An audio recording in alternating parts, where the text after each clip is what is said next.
शासन प्रभावक शतक सिंह शतक वीर सुविशाल गच्छाधिपति पूज्यपाद आचार्य देवेश श्री दौलत सागर सुरीश्वर जी महाराजा के जन्म शताब्दी महोत्सव के उपलक्ष्य में श्रवण कीजिए विराग क्रांति वाणी का हृदय भेदी धारदार प्रवचन। जिन शासन जिंदाबाद। क्रांतिकारी प्रवचनकार श्री शत्रुंजय महातीर्थ सेवक, कत्ल खानों के जाहिर विरोधक, लाखों पशुओं के रक्षक, मिशन हिंसा मुक्त पालिताना के मार्गदर्शक, श्वेतांबर मूर्ति पूजक तपोगच्छीय सुविशाल सागर समुदाय के गौरव, पूज्य पन्यास प्रवर श्री विराग सागर जी महाराज। जय गिरिराज आदिनाथ। आज की एक तारीख मेरे जिंदगी की एक यादगार तारीख हो गई, क्योंकि सुबह से इतने सारे कॉल्स, शायद हमारे कार्यकर्ता को एक मिनट की भी फुर्सत आज नहीं मिली होगी, क्योंकि दोनों प्रकार के कॉल्स आज आ रहे थे। एक तो जिनको तकलीफ थी वो भी, और नंबर 2 कि जो हेल्प करना चाहते उनके भी कॉल्स आ रहे थे कि गुरुदेव कुछ भी काम हो तो हमें बताना। कल आपका जो प्रवचन 2 दिन से हमने सुना है, इतने दिन से हम सुन रहे, हमारे भी मंडल ने, हमारे ग्रुप ने मीटिंग कर दी है कि गुरुदेव कुछ भी काम होगा तो हमको आप बता देना। तो इतने सारे कॉल्स, मुझे बड़ी खुशी है कि मैंने जो सोचा था उससे भी ज़्यादा अधिक मंडल, ग्रुप, संस्था जुड़ रहे हैं। यही तो हमको करना है। जो बिखरे हुए मोती है उन मोतियों की माला बनानी है। हमारा काम कोऑर्डिनेशन का होता है, गुरु यही काम करते हैं। सभी शक्ति जो अलग अलग बिखरी हुई शक्तियों की सबको जुड़कर एक महाशक्ति बनाने का काम हम सद्गुरुओं का होता है। समाज जो तितर बितर हो चुका है, जो टूट चुका है, और उसी को एक करना है। मुझे वो स्कूल का एक किस्सा याद आता है कि मास्टर जी अभी स्कूल क्लास में आने की तैयारी में थे।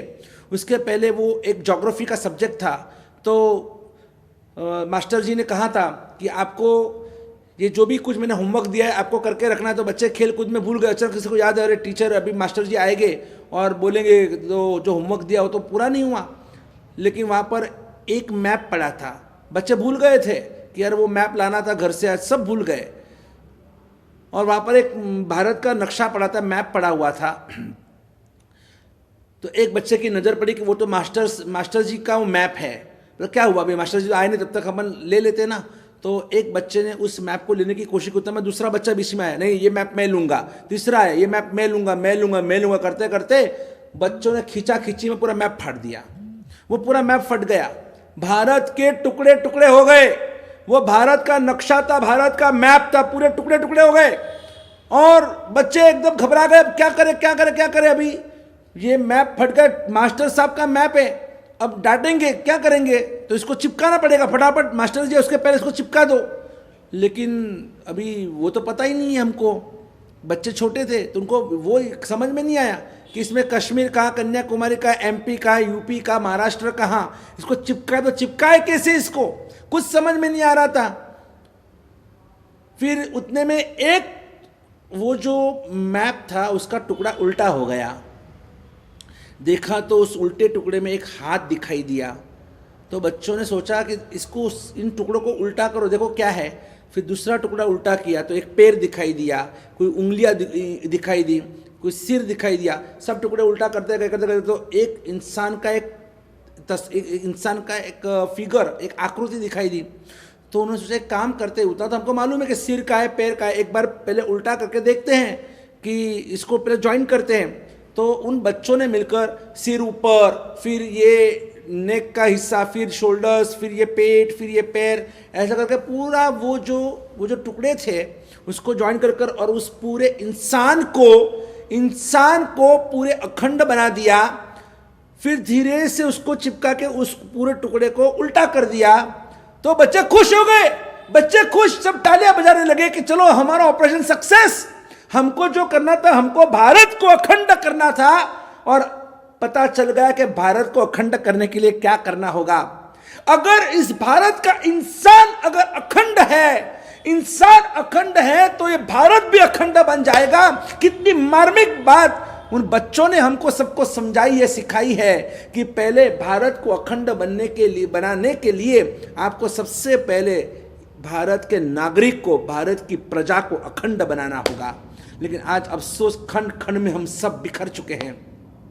सब खंड खंड, अभी जिस तरह से पूरी राजनीति चल रही है, हम पार्टी पार्टी में देख रहे हैं कैसे एक दूसरे पर कीचड़ उछाल रहे हैं। देखो तो समाज के बीच में और आरक्षण के लिए कितने भयंकर आंदोलन चल रहे हैं। हम जब वो पटेलों का आंदोलन हुआ तब हम गुजरात में, तब हम अहमदाबाद में थे, हमने देखा है वो सब आंदोलन लाखों की संख्या में, और रिजर्वेशन कोटा के लिए, आरक्षण के लिए किस तरह से लोग रास्ते पर, कभी गुर्जर का आंदोलन तो कभी ये पटेलों का आंदोलन, कभी मराठा का आंदोलन, कभी सब आंदोलन इस देश में चल रहे। आज ये मुद्दा है, देश आज पूरा भारत बंद, ये मुद्दा है तो भारत बंद, ये मुद्दा है तो भारत बंद, तो हर जगह पर भारत बंद बंद बंद का ऐलान होता है। और अगर सब भारत बंद ही रखेंगे तो भारत कभी आगे कैसे आएगा? भारत का विकास कब होगा, प्रोग्रेस कब होगा? ये सभी बातों के लिए सोचना जरूरी है, अनिवार्यता है। मैं सिर्फ जैन तक सीमित नहीं हूं, मैं एक सामाजिक साधु हूं, मैं पूरे समाज के लिए हूं, मैं पूरे सब जीव मात्र के लिए हूं। लेकिन मेरे पास टीम तो होनी चाहिए ना, उस टीम के लिए ही मैं अपने जैनों को तैयार करना चाहता हूं। कहीं ना कहीं अगर मेरे जैन, मेरी टीम मेरे साथ में, मेरे विचारों को जो समझते हैं, मेरे विचारों का अनुकरण जो करना चाहते हैं, और ऐसे लोग तो मेरे साथ में होने चाहिए। अकेला इंसान कुछ नहीं कर सकता है, अकेली उंगली कुछ नहीं है। एक उंगली देखो, इस अंगूठे में देखो तो कोई ताकत, ऐसी कोई ताकत नहीं है, इसको हम तोड़ मरोड़ सकते हैं। ये जो तर्जनी है, तर्जनी को भी कोई ताकत नहीं है, इसको भी हम तोड़ मोड़ सकते हैं। ये मध्यमा हो, अनामिका हो, कनिष्ठा हो, एक एक उंगली में कोई ताकत नहीं है, ऐसे कोई विशिष्ट कोई शक्ति नहीं है। ये अकेली उंगली लड़ने जाएगी ना तो ये उंगली टूट जाएगी, इसमें फ्रैक्चर आ जाएगा, ये कट जाएगी, ये बिखर जाएगी। लेकिन वही अगर ये 5 उंगली अगर जिस दिन एक हो गई ना, एक, फिर देखो इस मुट्ठी में ताकत क्या है। इस मुट्ठी से हम किसी को बचा भी सकते हैं, और इस मुट्ठी से हम किसी की बत्तीसी भी तोड़ सकते हैं। इतनी ताकत इन मुट्ठी के अंदर है। तो जो सज्जन है, सज्जनों को हम सिर पर रखेंगे, सज्जनों की हम सेवा करेंगे, सज्जनों की सुरक्षा करेंगे, सज्जनों को हम सहायता देंगे। लेकिन अगर जो हमारे सामने और हमारी प्रजा को और नाहक का परेशान कर रहा है, तो उनको भी सबक सिखाने के लिए यही मुट्ठी काम में आती है। और इसीलिए कहना चाहता हूं, बिलीफ सिस्टम को मजबूत करो। आपकी जो बिलीफ सिस्टम जो होती है ना, जो मान्यता होती है, उस मान्यता को मजबूत करो कि आई कैन डू इट, मैं कर सकता हूं, मैं करूंगा, जरूर करूंगा, क्यों नहीं, मेरा कर्तव्य, मैं इस कर्तव्य को मैं जरूर परिपालन करूंगा। घर का, परिवार का, बच्चों का कर्तव्य आपको समझ में आता है? बच्चे बड़े हो गए, रात को नींद नहीं आती है, अभी बच्चे की शादी है, दुकान चल नहीं रही है, धंधा चल नहीं रहा है, ऑफिस चल नहीं रही है, क्या करेंगे, कैसे लाएंगे, इसको इतना लेना देना बाकी है, पैसे कहाँ से आएंगे, कैसे देंगे, वो सब चिंता आप करते हो, क्योंकि उसमें आपकी जिम्मेदारी आपको महसूस होती है। हाँ, आपकी बेटी है, बेटा है, या आपका जो भी परिवार है, आपकी पत्नी है, आपका पति है, आपके माँ बाप है, ये जो भी कुछ है, आपके रिलेशनशिप्स, ये जितने भी आपके फैमिली रिलेशंस है, उसमें आपको इतना समझता है कि नहीं ये मेरा कर्तव्य है। तो फिर आपको ये क्यों नहीं समझता है? आप जिस समाज के हो, आप जिस धर्म के हो, आप जिस देश के हो, तो उसके प्रति का आपका कर्तव्य आपको क्यों नहीं समझता है? वो इसको लिए क्यों हमें उपदेश देना पड़ता है? कभी आपके बेटी की अगर शादी करनी है तो क्या आप हमारे पास आए, साहब जी अब बेटी की शादी कैसे करें, बेटी की शादी के लिए क्या करें, कौन सी धर्मशाला बुक करें, कौन सी वाड़ी बुक करें, उसके लिए क्या मेनू बनाना, कैसे बनाना है, आप बताओ ना, थोड़ा गाइडेंस दो ना कि शादी में घोड़ी को कहाँ से मंगाए और घोड़ा कहाँ से मंगाए और कहाँ से हम बैंड बाजा मंगाए। नहीं, आप समर्थ हो, आप सब कुछ मैनेज कर लेते हो। आपको कोई पार्टी करनी है, आपको रिसेप्शन पार्टी करनी है, बर्थडे पार्टी करनी है, आपको सब पता है, सब आता है, सब मालूम है आपको। तो वो सब ज्ञान न अगर नहीं है तो आप कहीं ना कहीं से आप बराबर प्राप्त कर लेते हैं।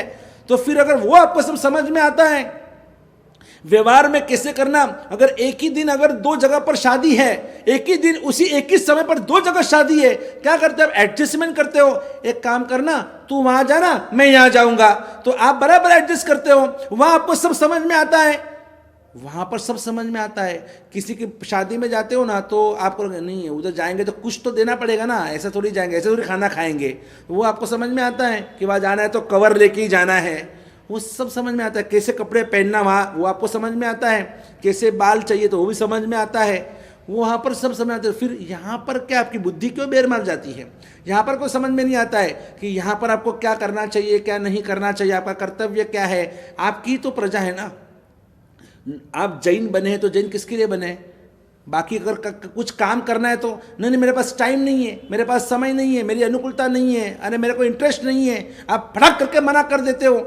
तो फिर आप जैन कब? यानी सिर्फ अगर भोजन करना है, स्वामी वात्सल्य इसीलिए आपको जैन बनाया, आपको यहाँ पर सिर्फ भोजन के लिए जैन बनना है, सिर्फ भोजन के लिए आप हिंदू बने हो। किसके लिए आप हिंदू बने हो? सत्यनारायण की पूजा होती है तब प्रसाद लेने के लिए जाने का, इसके लिए आप हिंदू बने हो। तो आपका कर्तव्य है क्या नहीं है, बताइए मुझे आप। भाई आपका भी हमारा भी कर्तव्य है। हम भी देखो आज रोटी कपड़ा मकान सब कुछ आप हमारे लिए खड़े पैर हमारी सेवा करते हो। जो खाना आप नहीं खाते हो हमको वुराते हो, वो भिक्षा आप हमको देते हो, गोचरी हमको वुराते हो। तो हमारा भी तो कर्तव्य कि जिस समाज का हमने भी तो नमक खाया है ना। आप लोगों की रक्षा करना, आपको संस्कार देना, आपको उपदेश देना, आपको बचाना, पाप से बचाना, दुर्गति से बचाना, आपका उद्धार करना, आपको सद्गतिगामी करना, आपको संस्कारी बनाना, आपको समृद्ध बनाना।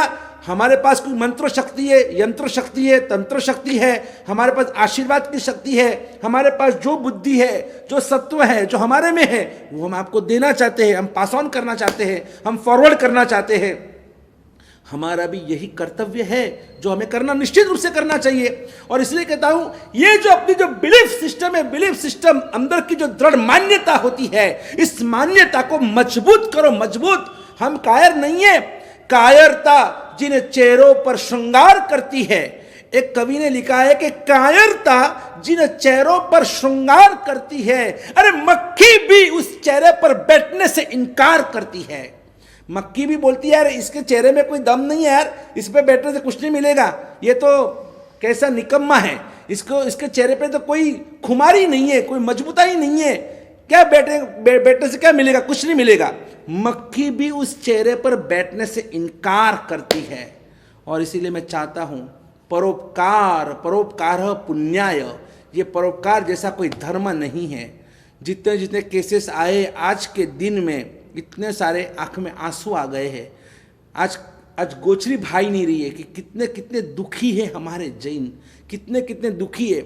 ये तो जैन हेल्पलाइन की बात कर रहा हूँ। जिस दिन मैं हिंदुस्तान हेल्पलाइन चालू करूँगा, मुझे लगता है कि आज समझो कम से कम 200-250 फ़ोन आज पूरे दिन में आ गए।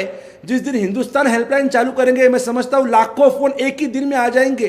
तो हमें ये सब करना पड़ेगा, करना चाहिए।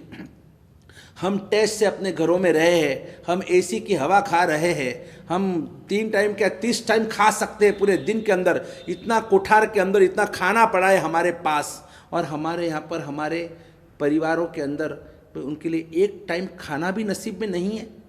जब एम्बिल खाते, अभी तो एम्बिल खाते बंद, लेकिन जब एम्बिल खाते चलते थे ना, और उस समय के अंदर हमने कई सारे साधर्मिकों को देखा है, वो एम्बिल नहीं कर रहे लेकिन फिर भी वो एम्बिल में खाने को जाते हैं। क्या करें, लुक्खा सुक्खा तो लुक्खा सुक्खा एम्बिल खाते में बोल देंगे कि आज एम्बिल है करके, और वहाँ खा के आएंगे, क्योंकि घर में खाना ही नहीं है।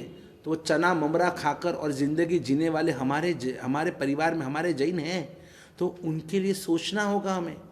मेडिक्लेम, कितने सारे लोग आज दुखी है, उनका मेडिक्लेम का प्रॉब्लम चल रहा है, प्रीमियम भरने के लिए पैसे नहीं है, और घर में बीमारी कहाँ से लाए। डॉक्टर हो तो देखो, डॉक्टरों की तगड़ी फीस होती है, वो 1.5 लाख 2 लाख 3 लाख 4 लाख 5-5 लाख। घर में बूढ़े माँ बाप है या पत्नी बीमार है, बच्चे बीमार रहते हैं, कहाँ से पैसे लाएंगे। तड़प तड़प के लोग मर रहे हैं। तो उनके मेडिक्लेम के लिए भी उनको जितना हमसे हो सके, किसी को कैंसर की बीमारी, किसी को क्या बीमारी, किसी को क्या बीमारी, कितनी तकलीफ चल रही है। नहीं, ये तकलीफ हमसे देखी नहीं जा रही है। और इसलिए मैं चाहता हूँ कि आप सब जागृत हो जाओ। आज तो सिर्फ शुरुआत, this is only the beginning. और अगर बिगिनिंग इतनी खतरनाक है तो अभी हमको आगे और बहुत कुछ करना है। एक दिन वो लाना है, एक दिन वो लाना है। इट्स गुड टू हेवन, किसी चिंतक ने लिखा है, it's good to heaven, it's good to heaven after you die.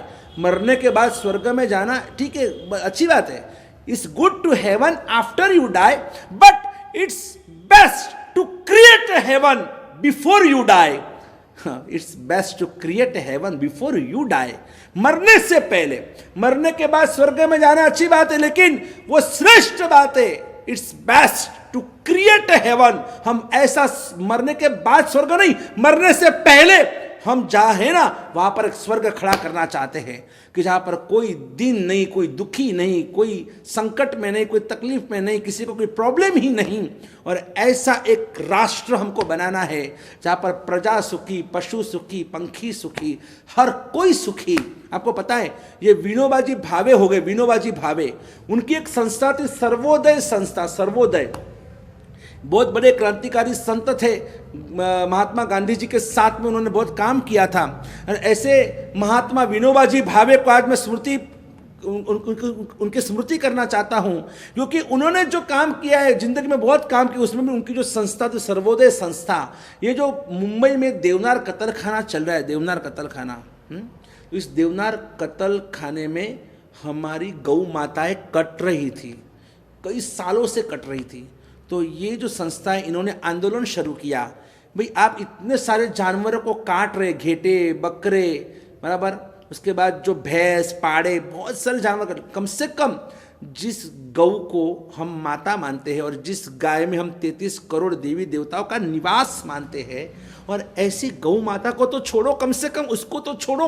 वो गौ माता का दुख और दर्द हमसे देखा नहीं जा रहा है, और इसलिए हम उनको बचाने के लिए, हम तो पूरे सभी प्राणियों को बचाना चाहिए, लेकिन कम से कम हमारी गौ माता तो बचे। पूरा हिंदुस्तान के जो 100 करोड़ हिंदू जिस गाय को गाय मां के रूप में मानते हैं, और वही मां कट रही है। आज समझ लो कि अगर वो गाय मुसलमान की होती तो क्या किसी हिंदू की मजाल थी कि उस गाय को हाथ लगा सके? वो गाय तो कहती मेरा कम नसीब कि मैं हिंदुओं की हूं, और इसलिए तो मुझे कचरा खाना पड़ता है, गटर का पानी पीना पड़ता है, और मैं कट रही हूं। और वो हिंदू, वो जो गाय गौ माता की रक्षा के लिए उस सर्वोदय संस्था ने आंदोलन शुरू किया देवनार कत्ल खाने के बाहर। और आप यकीन नहीं करोगे, रोज आकर वो बस वो ट्रक के सामने खड़े रहते। आपको चलाना है, गाड़ी को अंदर ले जानी है, इस गाय से भरी गाड़ी को पहले हमारे शरीर के ऊपर से लेके जाओ, मार दो हमको चलेगा, लेकिन हम इस ट्रक को अंदर जाने नहीं देंगे। पुलिस आएगी, धरपकड़ करेगी, उनको अंदर जेल में डालेगी, वापस उनको छोड़ देगी, वापस दूसरे दिन वापस सब वो उनके जो कार्यकर्ता खड़े रहेंगे, वापस वही पुलिस आएगी, उनको लेके जाएगी। ऐसे करते करते करते कितने साले आंदोलन चला, पता है? रोज कार्यकर्ता आएंगे, रोज ट्रक के सामने खड़े रहेंगे, रोज आंदोलन करेंगे। ऐसा करते करते करते 33 साल, 33 ईयर्स तक ये आंदोलन चला। एक दिन भी not even one single day, कोई एक दिन ऐसा नहीं गया कि वो वहाँ पर खड़े नहीं होंगे और पुलिस वहाँ पर आई नहीं होगी। और करते करते जब भाजपा की सरकार बनी हमारे महाराष्ट्र के अंदर, और तब ये कायदा, कानून पारित करवाया गया कि अब पूरे महाराष्ट्र के अंदर गौ हत्या प्रतिबंध का जो कायदा, जो कानून पारित हुआ, और तब जाकर वो चीज़ रुकी। 33 साल तक वो कांस्टेंट लड़े, कांस्टेंट इस गौ माता की रक्षा के लिए। आज तो हमारा पहला दिन है, हम भी आगे बढ़ते जाएंगे। आप जुड़ते जाना, आप भी आपका कर्तव्य निभाते रहो, हम भी निभाते रहेंगे। चलिए वापस कल के प्रवचन के लिए तैयारी करते, मिलेंगे कल के दिन 2 तारीख। देखते हैं और भी क्या क्या कैसे कैसे केसेस हमारे तरफ आ रहे हैं, और हम सब साथ में मिलकर हर प्रॉब्लम को सॉल्व करेंगे। आज आप उनके लिए खड़े हैं, कल वो आपके लिए खड़े रहेंगे, और यही हमको करना है। इसी मंगल भावना के साथ जय गिरिराज, जय आदिनाथ। बोलो मेरा वाला महावीर स्वामी भगवान की जय हो। बोलो वर्तमान गच्छाधिपति गुरुदेव पूज्यपाद आचार्य दौलत सागर सुरेश्वर जी महाराज की जय हो।